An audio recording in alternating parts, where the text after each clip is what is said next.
why functions.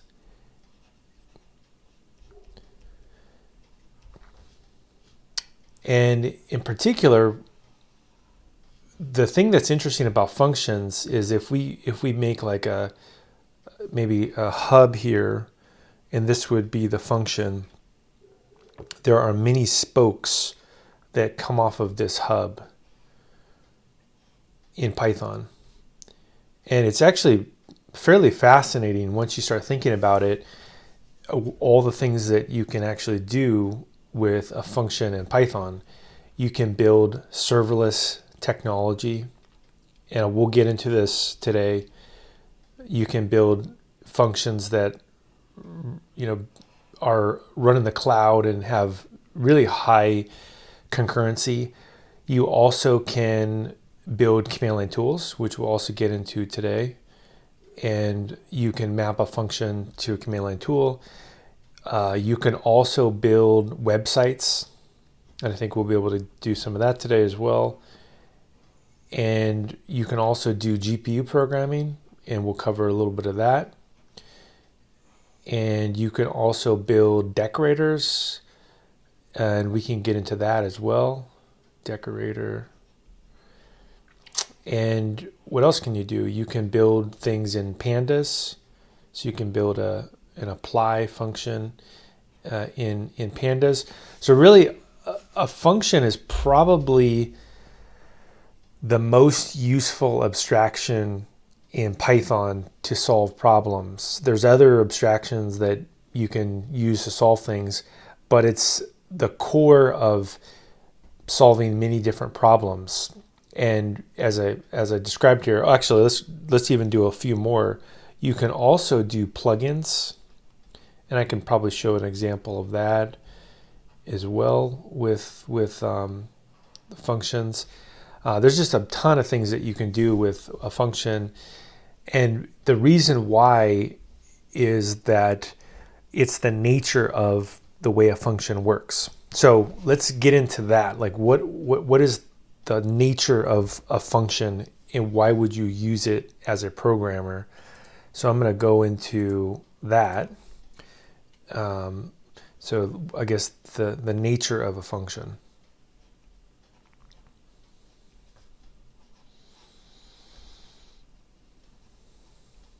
And I think this is it could be a confusing topic if you're starting off with Python. Is why would you use a statement? Why would you use an object? Why would you use a function? Why would one be better than another? And I think the best way to describe this is that a function has a input typically,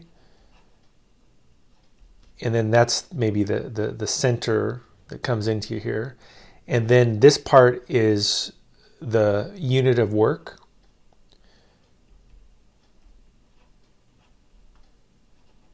This is where your function does something, and then you have an output. And if you think about this, this is pretty similar to the way the world works. How about a coffee machine, right? Like if you have an espresso machine at home, same thing. You put the coffee beans, maybe see, I can draw some coffee beans here. You have some coffee, you put it into a machine. Here's our machine. It grinds it up, and then we'll just call this the machine. It grinds it up, does its work, and then what's the output? It's got an espresso, right? It's the same concept. That this is the input here. This is we'll call this UOW. That's the unit of work, and then this is the espresso. And when you look around nature and you look around mechanical things, you see this pattern over and over again. I have an input, I do some units of work, and then I do an output. And that's why you build a function, is the same reason why you would build an espresso machine or build some other system, is that it's got an input, it does work, and then it has an output. And so this is very different than, let's just take a statement in Python. So as opposed to just a general statement, A statement is more about doing the work, right? So a statement in Python is basically do work. And this means that it's limited in that it can only do the middle phase here, right? And so it's not abstractable in that you can't generically give a statement different types of work. You have to cut and paste your code. And so it doesn't mean you can't only write statements. In fact, people do this all the time with Jupyter notebooks. But the problem is it causes you to cut and paste and cut and paste and cut and paste. And so that's really the idea here, is that you want to build something once. So imagine in the case of the coffee example, how much work is involved with grinding the beans, every single time by yourself, and then putting a whole new machine together every single time, and then, making an espresso cup. You can do it, but it's just a lot of work to recreate it. You want to reuse the machine. You want this unit of work to abstractly work with things. And so that's really the point of a function, and that's where I see code getting a little bit scary, is when you don't use functions properly. And so let me show you an example as well of what I see in the university system a lot when someone's first learning to program, is that this is another good question, is why am I building software? So, what's the point of building a script or a command line tool or anything like that? The point of it is that you can make a tool just like that coffee machine that is got an input, a clear input, a clear unit of work, and then a clear result that runs out of it. And so this is, I think, a really good way to think about just generically software as well, is that if you're building something and it's not clear what the input is, what the work is, and what the result is, you're going to have software that's really hard to debug. And that's why if you start just going through a script here and you just start putting a bunch of stuff inside, right? You just put lines and lines and lines of code, that then you have to ask yourself, well, what are you doing? What's the input? What's the unit of work? Or what's the reason this exists? And then what it's producing. And with a function, if you start to build functions, it becomes a lot more clear, because you can think about it in these phases. And in fact, if you're building a script, let's do that now. Let's see. We're going to build a command line tool, right? So let's just say we're going to build a CLI.py. What we could do here is think about that there could be a function here that does something, and then it follows that same pattern. We'll call it the 1, 2, 3 pattern: input, unit of work, return. And then you have another function that actually accepts that last component. So if this returns a value, then the next one could accept that and then do some other work. And then you have a third function that does some work. And then at the end, you have maybe a main function that runs everything together. And in fact, we'll build one of those to start with, just to kind of tee things up here. And then the command line tool, it would essentially invoke the main function, and maybe it even takes some arguments, right? So you would have, you would basically have function 1, function 2, function 3, and it's called by function 4, and then the command line tool would orchestrate all of this. What's nice about building little pieces that follow the input, unit of work, return pattern, that all build together, that do the input, unit of work, return pattern, is that it's a lot like a transformer, or if you ever watch those movies where there's like a little there's a little piece that does something, and then it combines with another piece that does something. It combines with another piece that does something. The core idea here is that you can accomplish a lot of stuff by making small pieces of functionality that are really knowable. So you exactly know what this function does, and then it makes it so that you can build incredibly complex things. And that's kind of the point of a function, and why it differs from a statement is that every single piece of your code is knowable. So how would you say it's knowable? Well, one, because it's smaller, you can probably just look at it and see what it does. But the other part is that this gets into testing. And so you could test each one of these functions. And I think this will be a good exercise that we can start with in building a command line tool, is just go through and just test each component. And then finally, when you build out the test for the command line tool, it's pretty easy. It would be, in this example with 3 functions and a main function that turns into a command line tool, it will be pretty easy to get 100% test coverage.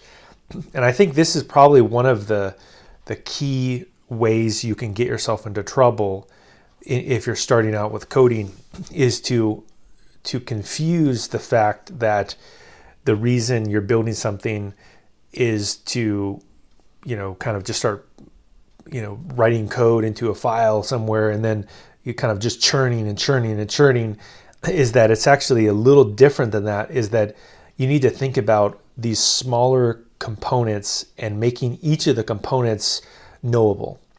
And this gets into this concept of limiting complexity. And this is really like a secret, I guess, with building systems, and why functions are so important in Python, is that if you want to be a good programmer, we'll just say good programmer, what is the number one thing that will make you a good programmer?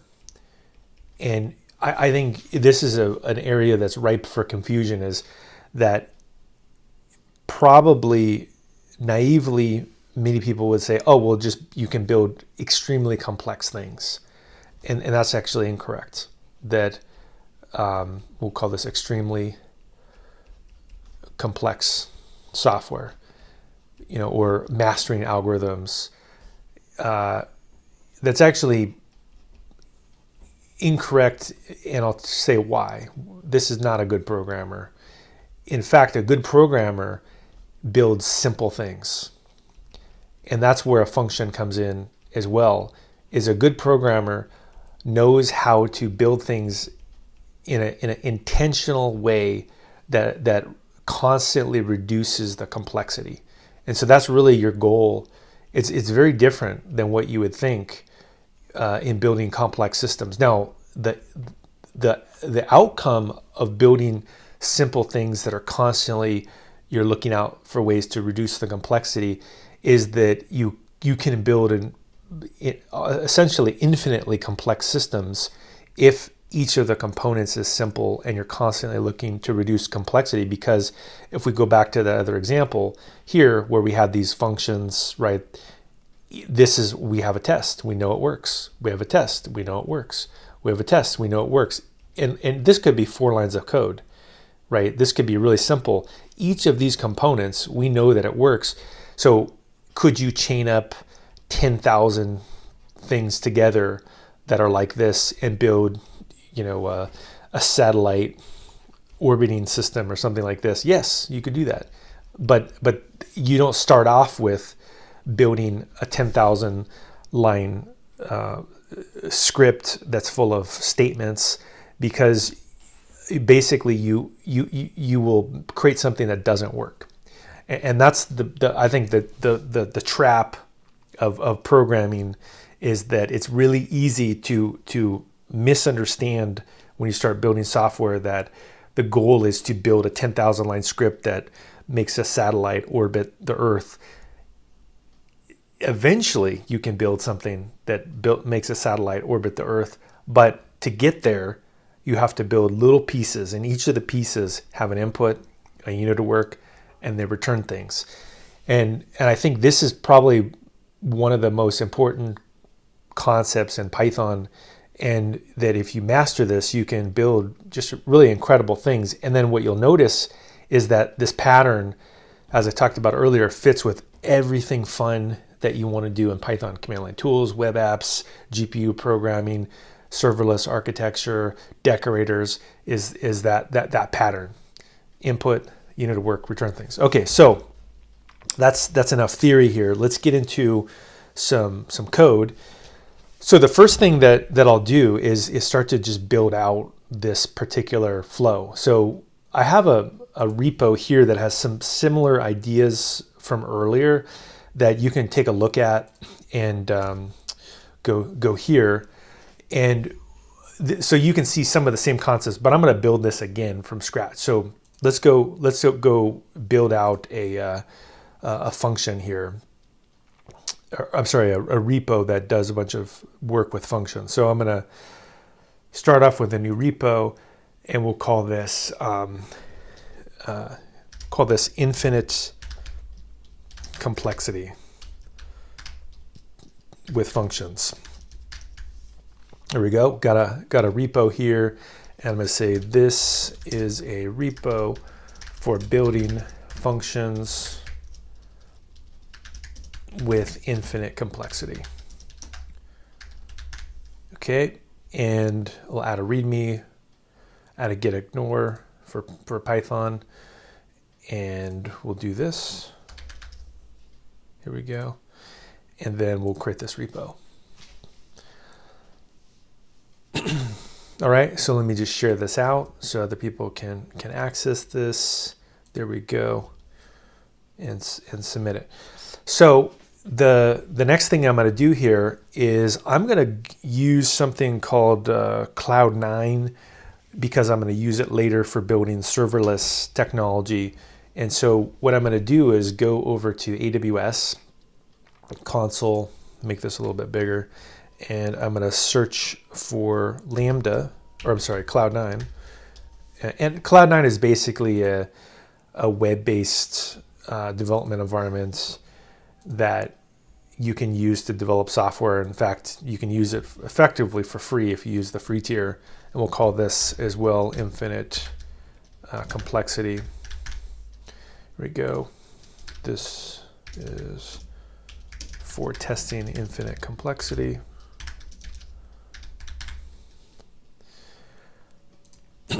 All right, got this going. I can just leave everything default. Maybe I use Amazon Linux too. Okay, so this will take me about 30 seconds to just spin up this cloud-based environment.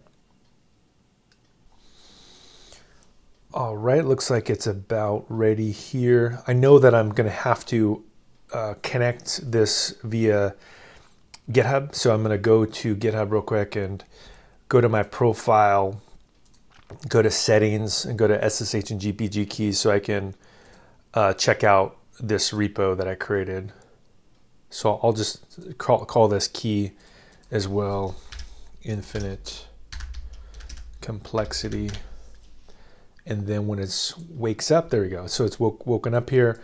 I will go down to this terminal that they give me, and I'll type in SSH keygen -t RSA just to get this cooking so that I can use it for development. Okay, so we'll cat this file, the pub file. All right, and then I can paste this in, and then I can check out my repo. There we go, paste it in. Great, looks like it's working. Okay, so now that I've got that working, I can go back to the new repo that I created here and just check it out. There we go, copy. Let's clone this, git clone. Perfect, got this cooking. So the first thing I would do in a cloud or just any environment is to create a virtual environment. So I'll cd into that directory that I set up, create a virtual environment. So I'll say python 3-m-venv, and I'll just make one in an invisible directory. That way I don't accidentally check it in. There we go, infinite, and source it. Sounds good. Looks like it's ready to go. And we can go here. All right, so now if I say which Python, we can see that it's got Python 3, and I'm running Python 3.86 here. So from here, what's nice about this Cloud 9 environment, not only does it have some hooks for building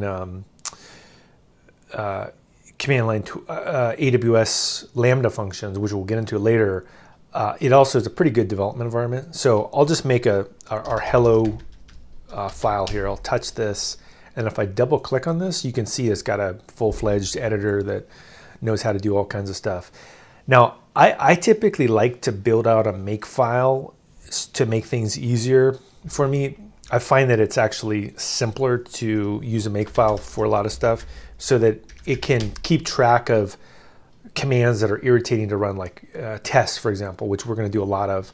So I'm going to go ahead and just copy and paste one from earlier, and we can maybe just grab one of these other, like PyTest. I think I have one called PyTest that I can grab. I'll just take this, go here, and go to PyTest, and grab an example PyTest makefile. There we go. DevOps PyTest. This looks pretty good. Let's just copy this. Good. Okay. I'll just throw this in there. So with a makefile, I can just also double click on this. And I think I need to make this a tab. Convert to tabs. Makefile is like tabs, not spaces. And so you can see all I do here is make some basic structure. So the install will keep track of this pip install command that will install from a requirements file. A formatting will format my code. A pylint command will be in this lint, and then a test will go here. So I can just save this and then also make a requirements file. So all this is just boilerplate code that will help us go faster. So let's go here, and then I'll put inside of here pylint, pytest, click, and then that formatting tool black. So now we're pretty much ready to go. So I can just say make install, and this will allow me to install those packages that were listed in this requirements file right here. So that's why I like to do this, is it's actually less work than more work.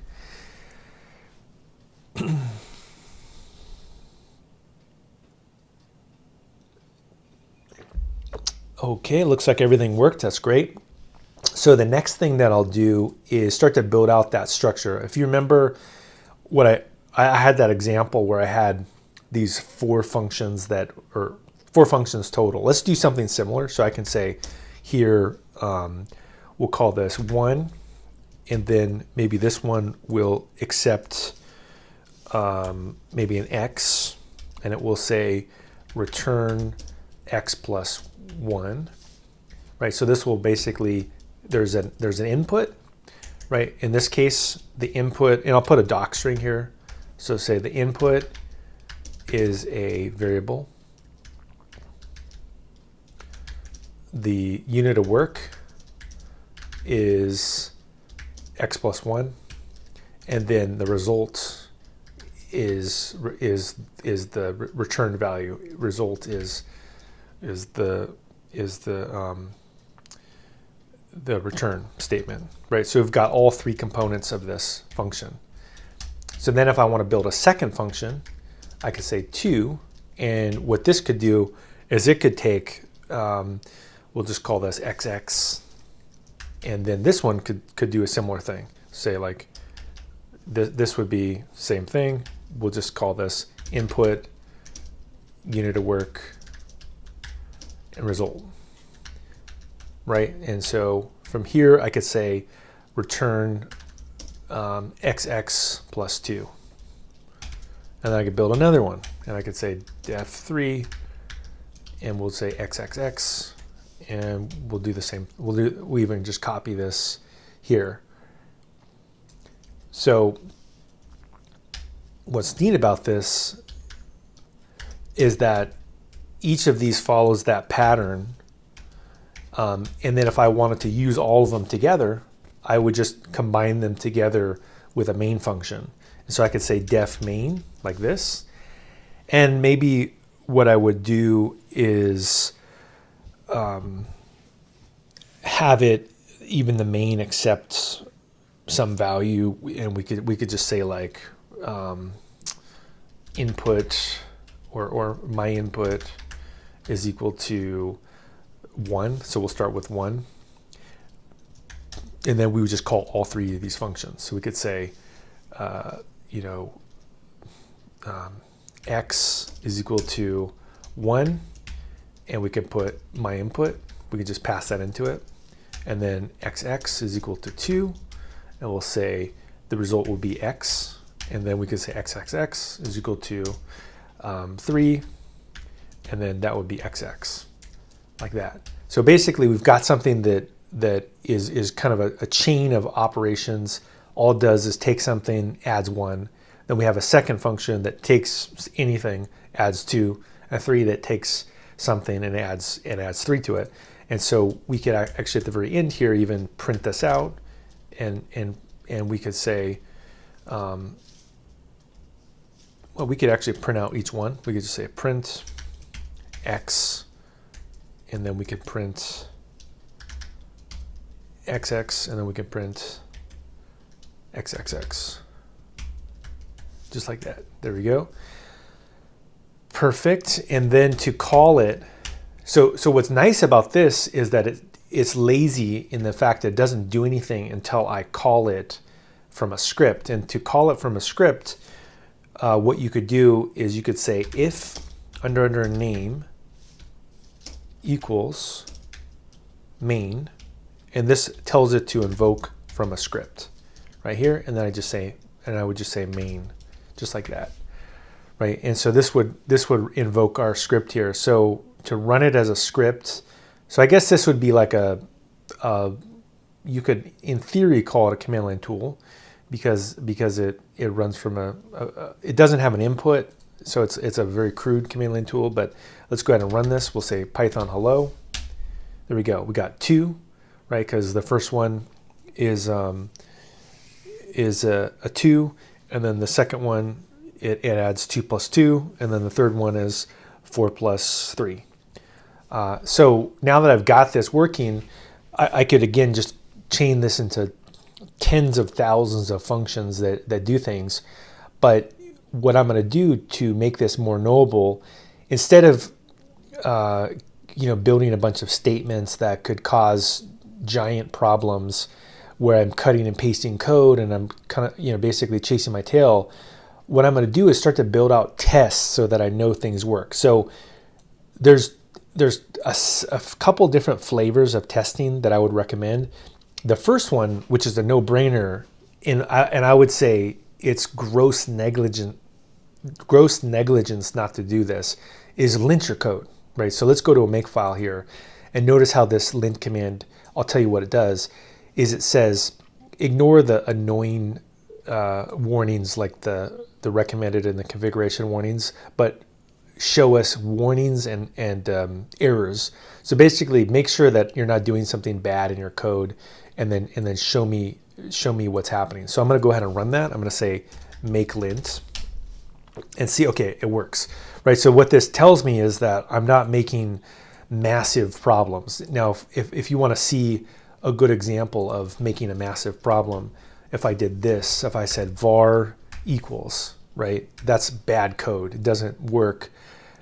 In theory, even it's possible that I could get away with not seeing it, and if it was hidden in some file somewhere, maybe a unit test wouldn't catch it because it's in some other thing, but the lint would catch it because it just won't work. So if I run make lint, we can see, things don't work. So this is, in my opinion, an essential component as well to limiting complexity, is you at least know that syntactically things are functional if you build out this kind of make lint.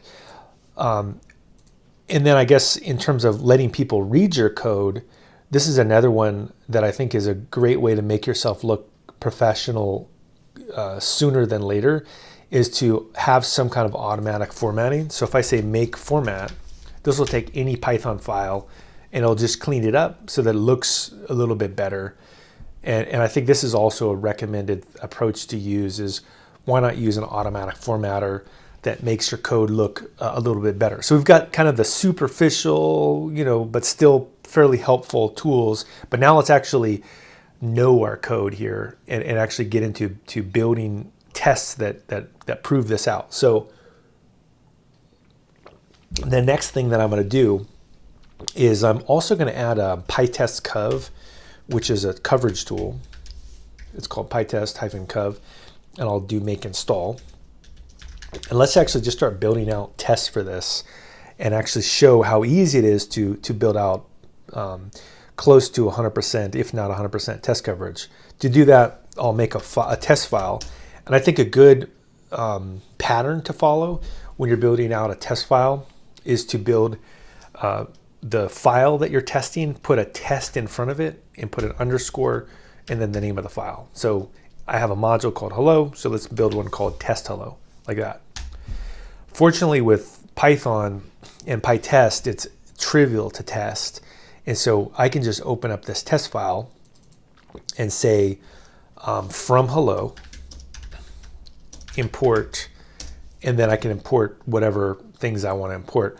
I think it's not a good idea to say star, because especially with testing, you want to be really explicit about what it is that you're testing. And so I think it's better to just put each one of these together. So we got 1, 2, 3 main, right? So I'm going to say import 1, 2, 3 main, right? And I could even, if I was lazy and forgot what's the fancy way to do imports in Python, look, I can just say make format, and it should, yeah. So it looks like it's okay with us formatting the code like that. So what I'm going to do next here is I'm going to start building out tests for each one of those functions. So I'll say def, and then I use the same pattern as well. I'll say def test like this, and then I'll put the name of the function I'm testing, so 1. And then it's really easy to test it. You just say assert. So I'll say assert that 2 is equal to 1, and then I put in 1, right? So we know that the first function just adds 1 to something. So if we run this, I need to say equal. Basically, I know that if I put the variable 1 inside of the 1 function, that it will return back 2, and that's what I'm going to assert. So let's go ahead and say make test, and we see that in fact it does work, and we have actually 40% test coverage already, and we can see here that one of the tests is passed, which is test 1, right? So we have a little bit of our project tested. So this is a good call out real quick to just point out that I've seen this a lot with students, with engineers I'm working with, is that it's easy to get caught up in, you're really stuck and you're building some project. And I don't know if you've been there, I've certainly been there before, where you're just, you're up for days and you're just like, I can't get anything to work. And you're just cutting and pasting and putting print statements everywhere. And I would say if you're doing that, that's a symptom that you're using the wrong approach.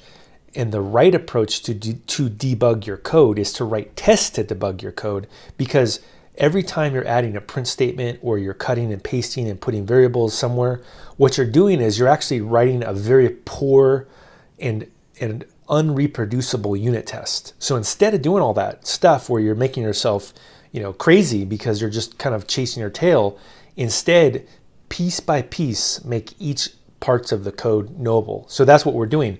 We know that this works. We know that this component works. We have no idea if this part works yet, but we know that this one works. So I don't need to look at this anymore. I know it works. So that's the real idea with testing functions. So let's now test the second one. So let's go through here and we'll say def test 2 like this, and we'll say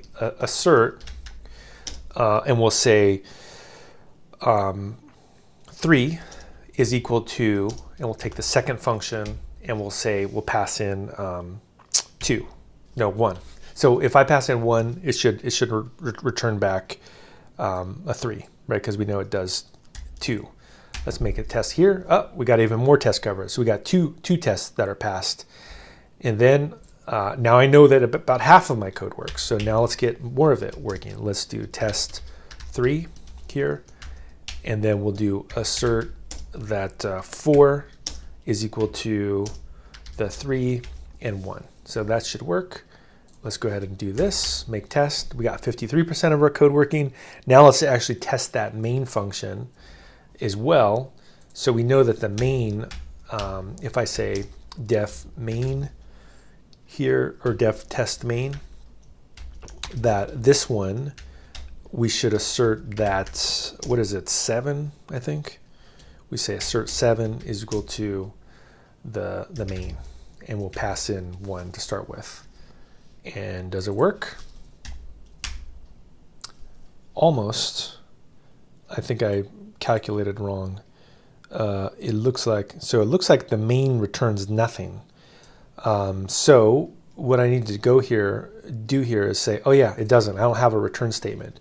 So I'll just say return XXX. There we go. So that's, again, points out the value in having an input, a unit of work, and a return statement, is that I can now test this because I can assert what it actually returns. It's possible I just want to print something out, but why not also return it so then I can test it and I know that it works. So now if I go back here and I go to my test and I run it again, we know that in fact I've got pretty much 100% test coverage. This is also a key thing to point out here, is that it's not worth getting all bent out of shape. It's like, you know, if you get 94% test coverage, it's good enough. You at least know now that the core components of your code work. And so I think this is the big takeaway, in my opinion, that I see as a critical problem, is if you've gotten yourself in big trouble, which is really easy to do, this is how you get yourself out of trouble, is you test your way out of trouble. You don't debug your code by putting print statements and even like PDB and all this stuff. It's okay, but even better is just make sure that you just break it down piece by piece. And if you can't do this, if you can't break your code down into functions like this, then you're using statements, and statements are not conducive to building knowable systems. They're okay to just kind of play around with something, but if you want something to work, you need to create it in this structure: input, unit of work, return something, and we can test it. So the next thing I'm going to do, because that was the whole point of what we were building, is to build a command line tool. So how easy would it be to convert this into a command line tool? Well, pretty easy. Before I do that though, let me check it in so that other people have access to it. So I'm going to say get status, and I'm going to add in these components. So first up, we got get add makefile, get add hello, get add requirements, get add test. Okay, commit this, adding testing, and then I just do this stuff that it asked me to do. So we'll go ahead and do this.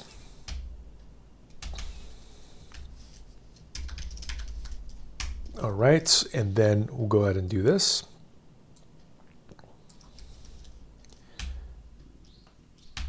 Okay.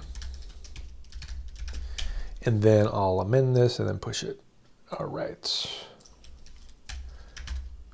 So write this out and then exit and then push. All right, so this should be available in this repo called Infinite Complexity. So yeah, actually, I lied. One more thing that we'll do before I turn this into command line tool is we already did all the work. We know it works locally. This is another key trend, is why work hard, work smart. So let's have the build server here in GitHub called GitHub Actions test our code for us every single time we test it. So that way, if I want to code very quickly and go faster, and let's say I'm on a deadline, that I actually have a protection mechanism that'll catch what I'm doing. So I think this is something I just want to hammer over and over and over again, is that it's so easy to think that what we just did is a waste of time, or it's costing you time, you're behind, how do I get fat, like you're stuck and people are pressuring you. But this is actually makes you go faster, not slower, to build out tests, and especially to build out automated tests. So let's go here. Let's go to actions, and let's say set up a workflow. And what it will allow us to do is just put in some stuff here that allow us to test our code. I'm just gonna again just copy something that I had earlier from a Makefile, or sorry, a GitHub action. So GitHub actions here is just some YAML that tells the build server to test my code. And this is something that's pretty awesome that's built into GitHub. And so all those steps that I did earlier, right? So remember I said make install, I said make format, make lint, and make test. Now the format, I'm gonna move this down to the very end, because really that's probably the last step that I would wanna do. And format is not strictly necessary either. It's just a nice thing to look at in case you forgot to format your code and you look at the build server's output and you see that something's formatted, then you can say, oh, I probably should format the code and then check it back in again. So if I go say start commit, and we'll say auto testing, now this is going to test my code. This will test my code automatically. So when I first check this in here, this main file, what'll happen is if I click on actions, that it'll trigger a build. At least it should. Yeah, there we go, auto testing. And then we can just even look at it while it's building. You can tail the output. It's like a real build server or a shell. So this will take just a second here. There we go. And then you can see that it goes through and it installs the dependencies. So we're also testing the installation. So if there was broken packages, we would catch it here. The next thing is we lint the code. Great, that works. And then we also will do testing, and we know that works. And in fact, we can see even the output, right, of all the different things that we tested, which is pretty awesome. And then we can see that the code actually didn't need, oh no, it did. So there is one file that needs to get formatted. So maybe I'll check into that. But this is a really important step as well, so that you can go, again, not slower, but faster. And so if I click on this, I can also add a badge, status badge. So I'll copy this and then put this into the README here. So now we've got a full working repo that allows us to go fast. All right, so perfect, got that running. So now that we've got this, we can build a command line tool real quick. So let's go ahead and pull, so I get that change here. And to build out a command line tool, it's actually pretty simple. I would just say inside of here, import click, and then click, the way it works is that it will, you put decorators on top of a function. In fact, I can just look at, I always look at other things I've built. So I think I have one called PyTest. Let's build another one here. Maybe it's in this one. I can look at an example of a click app that I've built. Let's see, is this one got a click in there? Yeah, here we go. Just basically, you just put a couple things on top of it, and it will build out the options. So basically, if you just say @click.command, you can pass in an input inside. So it's really just 2 lines of code to turn it into a command line tool. And so what I will do here is change, well, actually, I don't need to change anything. It's ready to go, except for this would be the input. So maybe we even call this my input, like that. And then if I run this, this should now pick it up. So I can say Python hello -- help. There we go. We already got a command line tool. Pretty easy, just 2 lines of code. And the other thing that we can do is we can actually start to pass things in here by using my input. So I can do here, and I can say my input and put in 1, and that should return back. Actually, let's double check. We screwed up something. So can only concatenate. So I need it. I believe it's taking a can only concatenate string, not an integer. Is that click is making it a making a string instead of an integer. There's a couple ways to solve this. That one way we could solve this is we could just say we could just make this. We could first of all change this so we get this out of there, and then I could just say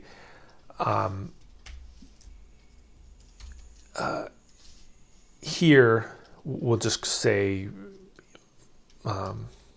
int my input, and we'll just say from click or something like that, and we'll just put this in there. There's a couple ways to do this, but this is a pretty easy way to do it. So there we go. So I convert the input. There we go. So we can see here that it prints out 1, 2, 4, 7 here. And then if I want to change it now I've got actually the ability to swap things around, right? So it can go and add more things. So so this shows, in fact, both a micro level, how I can go through and build things, but then a macro level or meta level where I have the same pattern, right? I have an input, in this case it's the number, I have the unit of work, which is my script, and I have the output, which is the value that it returns here. And in fact, I could even make it a little bit fancier here because it's a click application, and I could actually, click has some special styling for colors. And so what I can do is if I go to, let's see, I have another GitHub Actions PyTest here. I have an example of some fancier formatting. I can do, let's see, let's go here and let's get, maybe I don't have one, but basically it's click.style. I think I can remember it from memory is that you say click.style. I could just look it up, just say click.style. You can basically do colored output, click style. So click, and we'll say style, color output. There we go. Let's just find a command here real quick that colors it. Where is an example? Here we go. Let's just do this. Perfect. So I'm gonna go through here, and I'm gonna make it a little bit fancier looking. So instead of doing the print XXX here, I'll just get rid of this, and I'll just say click style, and say, you know, basically do an F string and say click CLI returns, and then put in this value XXX, and then it'll be green. There we go. So let's run it again. There you go. Right. So pretty powerful that you can build these super awesome command line tools here. The other one that you'll notice here, notice how this says no value for argument, my input, and function call. This is because click is doing some fancy stuff, and so there is actually a way around this where you can put it wasn't this one, I think it was another one I had here, which was if I go to PyTest, let's actually open up a second one. Let's go to GitHub here, and let's do this. Let's go like this, and I'll go to that other script that I had open, and let's look at the hello here. Notice this. What this does is it tells PyLint to basically ignore that, because PyLint is not smart enough to realize that click is super fancy. So now everything works. Make lint, right? So I can lint my code, perfect. and it's got a perfect lint. And if I say make test, notice it looks like I've got a problem here to figure out int object is not iterable. Woo. So somehow I screwed up the main function. Return xxx, int object is not iterable. Assert 7 main. Well, not sure exactly what is going on there, but it's pretty easy to fix it, because what I can do is change the way the function is tested anyway. Because in this case, I actually don't want to test it like this. I want to test it more like a command line tool anyway, because this is the units, and then this would be the more of the functional test, right? The thing that wraps it all together. So what I'm going to do is look at my other example here. That's why I kept this one open, which was this.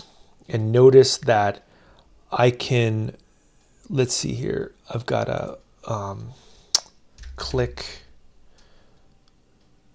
PyTest example. If I can't find it, I'll just go to the click documentation. But basically, to test is pretty simple with click. Here we go, testing click applications. All I need to do is this. I say from click import test runner, and we'll go back to the test file here, and I'll do this test runner, and then what it's going to say is that I just need to do something like this. So I can just basically copy and paste this and just tweak it a little bit. So I'm going to change this main function here. I'm gonna swap it out. So I'm going to say, here's the runner, invoke my command line tool, which is called hello. And we're going to say, yeah, it should return back a 0 here. But remember, we're passing it in my input. I think hello dash my input, and then I believe we could say the output should be 7 if I passed in 1. So if I said here, and then I do this I believe would return back 1. Let's see, undefined variable hello. Because I want to test main. There we go, main. There we go. So that looks good, and we can just get rid of this one, and we can replace it. And that looks, in theory, like we could be able to test it. Let's go ahead and test again. And we've got, it says assert results, click returns back 7. Well, we can just say this. We can say this is what it's because. Remember, I changed the print statement. So we can say result output. Let's try that. And we know that it should be, or we could say, we can make it simple. Assert that, do this, assert click returns, or CLI in result output. So basically, just tell me that this is in there. Let's make it kind of a,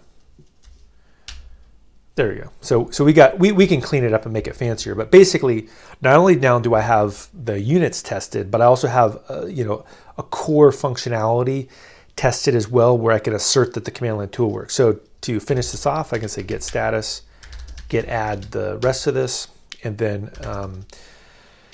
add the test file, and then commit this.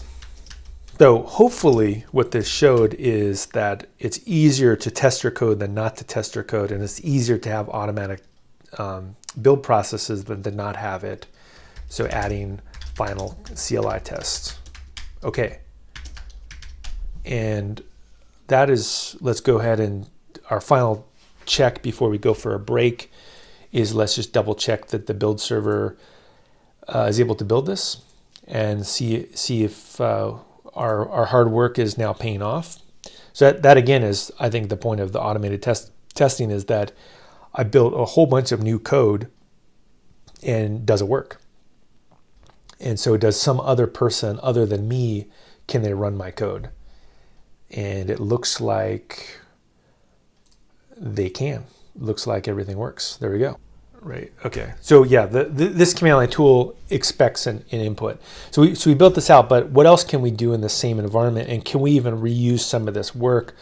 Yeah, we could, right? We could build more stuff inside of here. So what I'm going to do next here is I'm going to click on this icon for AWS resources, and we can do more things with functions. In fact, you can build Lambda functions inside of here. And the Lambda functions also follow that same pattern. In fact, let me just sketch it out real quick to show you what a Lambda does. So if I go here and I go to a Lambda function, so we'll say AWS Lambda. Well, first of all, what is it and why would you want to use it? So Lambda itself, don't get confused about the word Lambda in Python. It's not a Lambda in Python. All a Lambda is a way of invoking a function in Python inside of AWS. And what's neat about AWS Lambda is that it follows the same pattern that I've been discussing the whole day, which is input, unit of work, and then a return. And what's awesome about that is that now that we know the power of something like that, of this pattern, is I can do the same thing with the cloud. And in fact, the way the cloud works with AWS Lambda is the inputs can be lots of very fancy things. In fact, the inputs can be triggers, and the triggers could be many different complex cloud-based actions, like an S3 event. So let's say I wanted to put a file into a bucket in Amazon. So think of it like Dropbox if you're not familiar with S3. And that every time I put a file in there, I could capture that event and get the file name and then do something to it, like resize the image or transcode a video from 1080p to 4K or something like that. You could also capture messages, like maybe like a voice recognition system. I could capture that. Or maybe I could capture something from a queue. Like they have a queue in Amazon called SQS. So I can listen to a ton of different things. And again, it's the same pattern: input, unit of work, and then a return. And what's cool about the unit of work would be, maybe this would be, I don't know, process something from a queue. Or as I mentioned before, it could be the transcode an image, or transcode a video, or whatever it is I'm doing. And then the return, this would be potentially could go to some other part of AWS. So I actually have a good diagram of this. In fact, this is for data engineering courses that I teach in the graduate level. This is something that I have students build. And let me look at this real quick, which is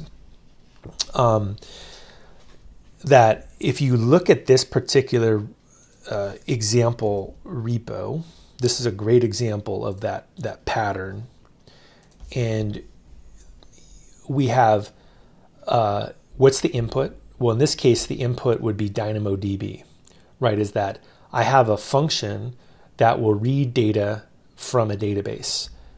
And then what is the unit of work? Well, it grabs the things from the database. That's what its work is. And then what is the return? The return will put it into a queue. So we have input, unit of work, and then the return. Now, the same pattern can chain itself. So I can chain multiple pieces of code together. And then what I do is I have a Lambda function that listens to the SQS event. So the input here is an SQS message. That SQS message populates into the consumer Lambda. And then from here, that Lambda itself will do the same thing. So what is its unit of work? Well, its unit of work in this case was that I would grab some data from a website. So the website would be, in this example, Wikipedia. It would grab it from Wikipedia, and then it would do sentiment analysis on it. So you can see here the same pattern: input, unit of work, return, input, unit of work, return. And you can chain together all of these things, and it really is a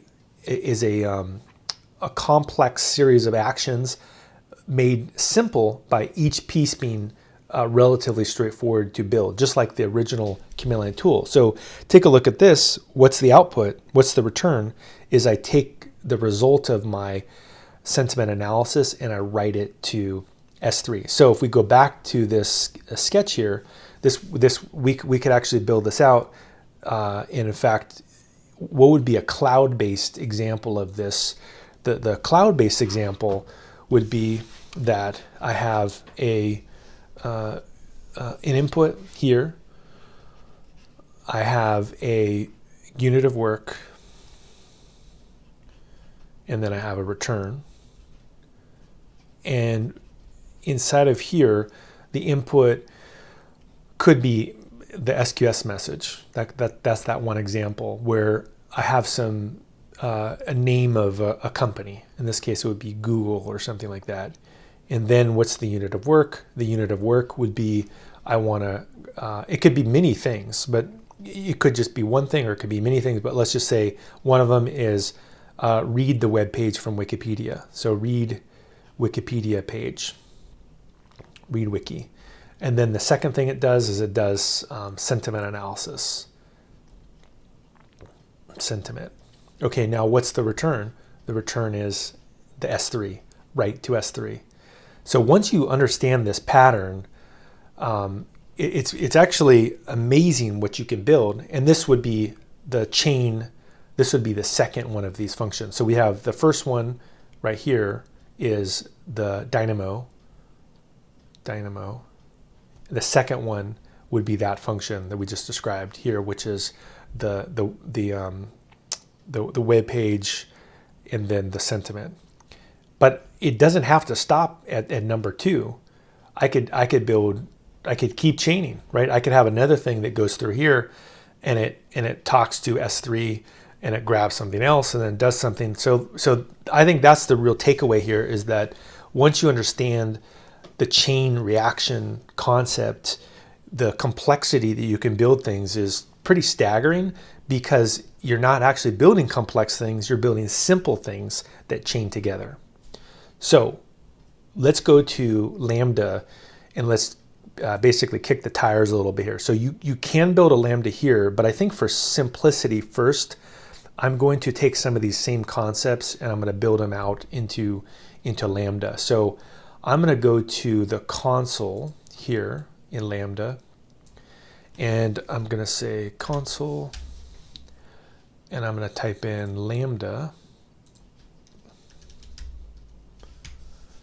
and here we go.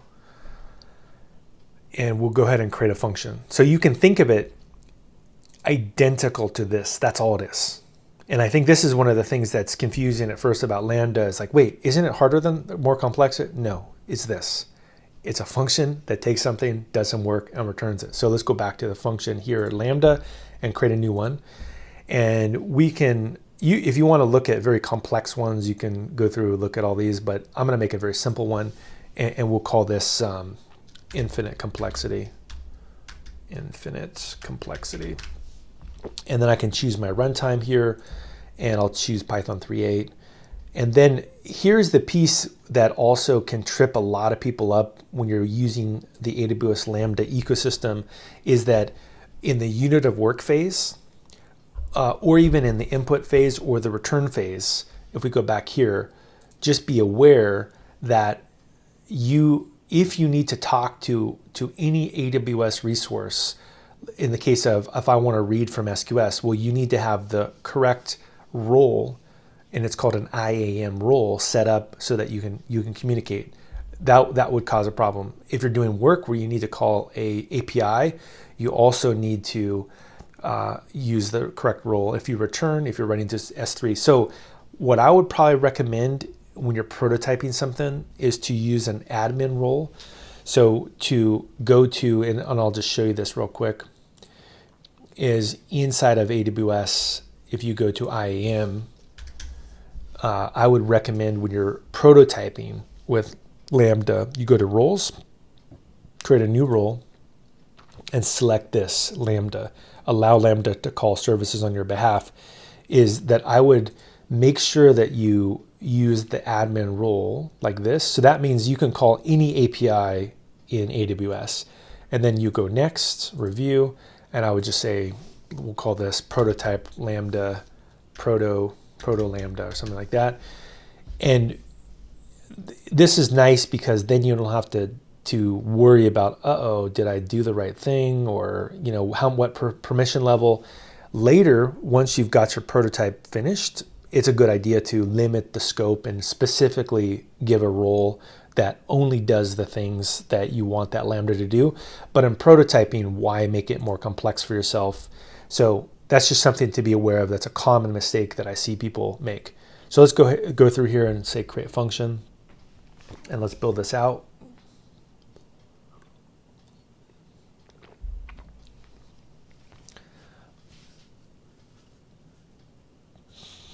All right, and now that we've got this thing, okay, let's look again. What's the input? The input can be this right here. That could be the input, and you could actually go to the destination, which is pretty cool, right? I could say I want to send this to some other location, and so it's got that concept built into it: input, unit of work, destination. And if you look at the code, it's also really, really simple. In fact, we can make one that's really trivial here. In fact, the one that I like to build is this Marco Polo type function, where what I do is I say, okay, the event here is the input, is the argument that's going to be passed in. And so what I like to do is I like to say, if event, and it's going to accept a payload, in this case a Json payload, if the event name is equal to Marco, then return back Polo, like this. Otherwise, return back your fake Polo, right? Which is kind of a very popular phrase nowadays. So there we go. We got fake Polo and we got regular Polo.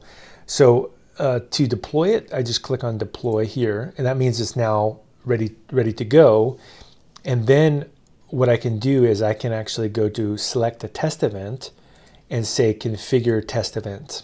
And then I can say do the testing, essentially. So I can test my code using the Lambda functionality. So this would be kind of similar to writing a click test runner test. So I would say it would be similar to, if we go back here and I go to this test, remember here how I invoke it, and I invoke it with -- my input. This is essentially the same thing, but I'm doing it from their console. So I'm going to call this Marco. I'll make one test case, and then I'll just swap this out, and we'll say name, and we'll say Marco. There we go. And then let's go ahead and test it. Let's see if this works. To test it, I just click the test icon. So you can make multiple test events as well. If I go here, I say test. There we go. It returns back Polo. That looks great.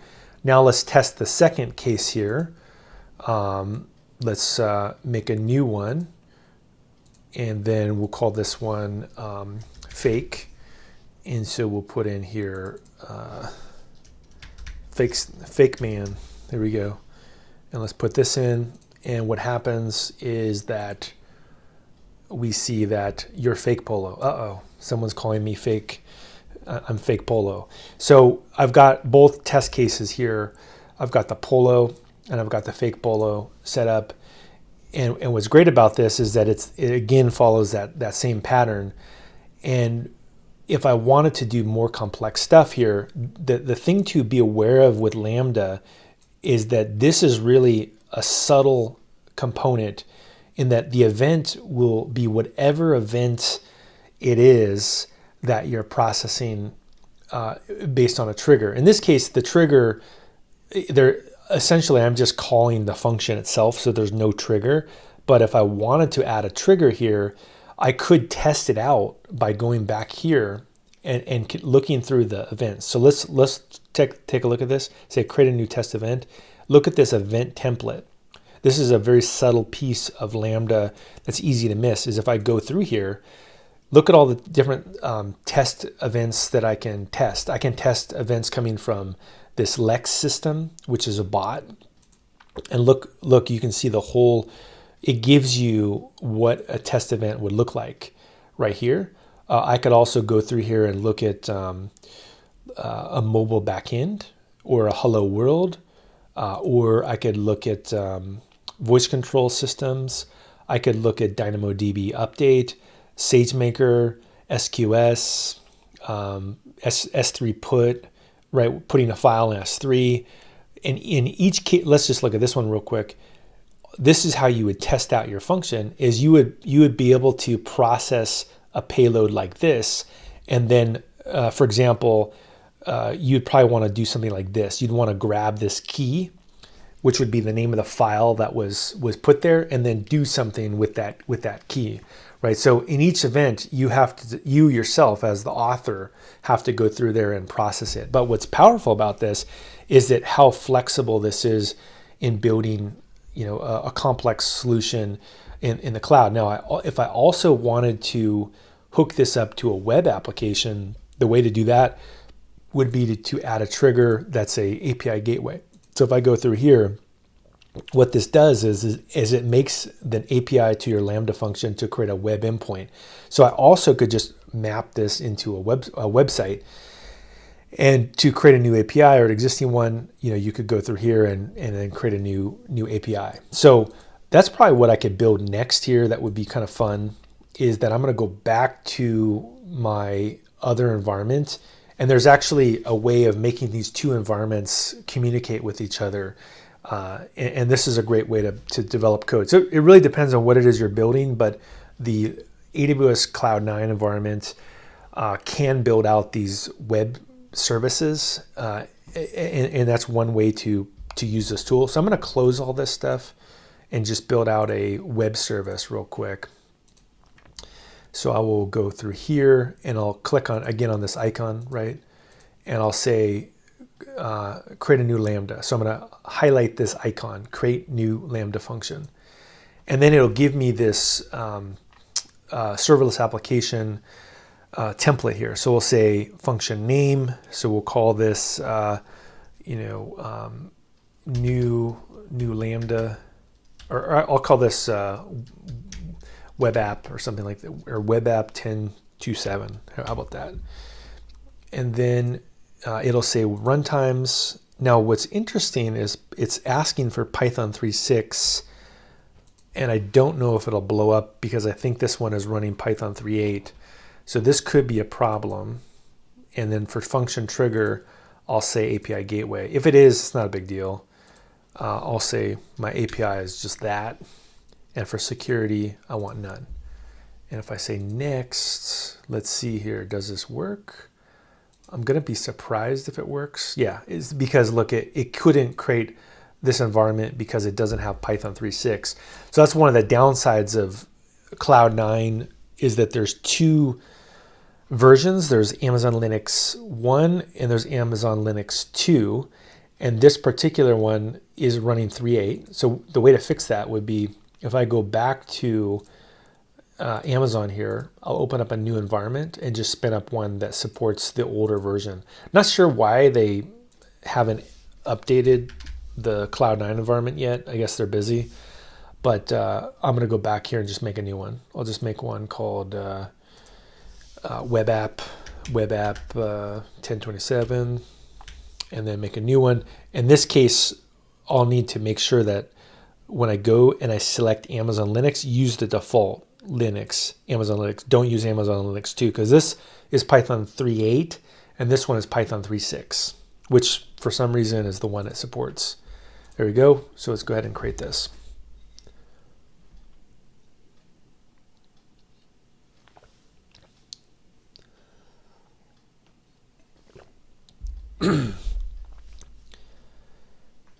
So this will take just a few seconds here. And one of the things that I'm going to do is that I'm going to not only develop a small Lambda function locally, but I'll also deploy this Lambda function through this Cloud9 environment, which is one of the things that's pretty cool about it. It is a little bit of a bummer that they don't keep it into sync with the versions for the AWS console, which is kind of weird. I'm not sure why that isn't a priority, but other than that, this is a pretty cool environment to work in. So just give this a second.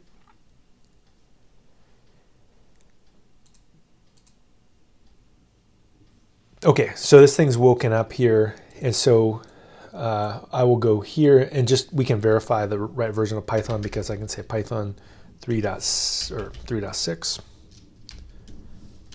There we go, Python 3.6. And next I'll go to AWS resource, and I will select this new Lambda function right there. And what I will do is say web app 10.2.7 or we'll just say web app new 10.2.7, just in case that name got captured earlier. And then I'll do the same thing. I'll say Python 3.6, empty Python. And here's the piece that's important, is that I will want to have an API gateway trigger, which will make it a web service. And then for the resource path, this would just be, how do I call it? Like, what's the URL that I would call it? I'll just do the root URL. And then for security, we'll just say none. So I want to be able to call it from anywhere. And then the role would be if I needed it to do something like use sentiment analysis or something like that. So go through here and we'll finish this. And then what'll happen is that it will create a directory here that has a structure that has all my code inside of it. And so look, it gives me a really basic web application here for me to play around with. So what we can do is actually just return back anything inside of our web app. In fact, I think I have one that I can test out real quick inside of my repo. I have, I think it's like 3 websites or something like that, 3 websites, where I can grab some HTML that will show us how to build out this. So I'm going to go through here. I'm going to find continuous delivery, I think, is a good spot. And I have I'll share this with you. I have a HTML Lambda here that we can take a look at. Is it this one? I believe, no. It's let's go back. There's an example where I have, it's called Tale of 3 websites where I have, here we go. Yeah, this is it. So basically I'm just going to copy this code here, which will allow me to build out a web service that's kind of a simple web service that just spits out some HTML. And notice that it's got the same type of a concept in that this is the return statement for this. The unit of work is it has some HTML, and then it returns back a 200 status code, and then it puts this content in there, and then this allows it to be a functional website. So if I say hello website Lambda, and maybe I even put in like a special message like input unit of work return, like that. So that looks like it works here. And so if I want to run this thing, to run it, I can right click here and I can say basically deploy, and this will actually go through here and either deploy it, or I can actually go and say run local. So go through here and run local, and I can just see what this does and see if it actually works. So that's one of the neat things about this particular environment, is that you can actually test out, and we notice here, this is what it returns. It returns back this payload. So I know that it's actually working. So to deploy it now, and this is a neat little trick, is that this exact code will get deployed if I just go here and I say run, or I say right click and say deploy. And this will make it appear in the AWS Lambda console. Let's go through here and take a look. And if I go back to functions, you'll see there it is. There's my function. And look, we can see that it was deployed 3 minutes ago, which seems a little weird. It was deployed 3 minutes ago, but let's go ahead and take a look at it. And let's look what's inside of here. I guess it's still deploying. Let's see. And there we go. So you can see it actually puts my code inside of there, which is pretty cool. That actually I can actually develop in the other Cloud9 environment, and then it appears here. Now, if I want to test this out, notice, look, it also gave me the API gateway, which is pretty neat. And then if I click on it, I believe I can just test this out. And then this is a full working website. There we go. Hello website, input, unit of work, return. So pretty cool that you can do something that quickly and build out a website. And again, if we go back to it, it's the same pattern here, which is that there's a function that does the work, but in this case, the end result is that it returns back some HTML. So what else can we do that's a little bit tricky here? We could also build a more complete web app. I think we have some time for that. So there's one that I like to build, which is a change machine that counts the correct change. So what I'm going to do is I'm going to, again, create a new function. So I'll make one more now. So I'll say here, and we'll call this change machine or something like that. And change machine. And we can actually say next. And then I could select runtime, say Python 3.6, and do empty Python function. Now before, the input was nothing because we didn't need to take it. But in this case, we're going to actually pass something in to this function. And so I'm going to actually accept a JSON payload. And so to do that, I'm going to need to grab this change code, which I believe I have in my Lambda repo here, AWS Lambda. And I'm going to look at this example here, which is a notebook. I'm going to open it up, and then inside of here, I've got this change function. Here we go. We can go to, let's go to this. Here we go. Here's my change function here that does the magic. Go a little bit slower. There we go. And boy, that's irritating that it's giving me a problem. Okay, there we go. Got this. I'm gonna throw that in here. So let me just walk you through what this actual code does. So this code, it will again accept the payload, but this payload will be something that has an amount in it, and the amount would be some kind of what you would do at a vending machine or a store. Is if you wanted to return change to somebody, you would first give them the biggest denomination, like quarters. Then whatever's left, you would give them the second biggest denomination, which would be dimes, then nickels, then pennies. And so that's all this is. It's a greedy algorithm that gives you the correct change. And so what I would do would be to take the payload that we accept from a Lambda function as a web service, and then go back and return back the correct information via this web service. So this looks pretty good. I've got all this working here. I'm going to now test it out by going here and then right-clicking on it and saying run local. There we go, run local. And then from this, we can actually pass in the input. So again, we're back to the same thing again, input, unit of work, return. So the input in this case would be amount. And we go here, and I would say that 137. So $1.37. What would be the change from that?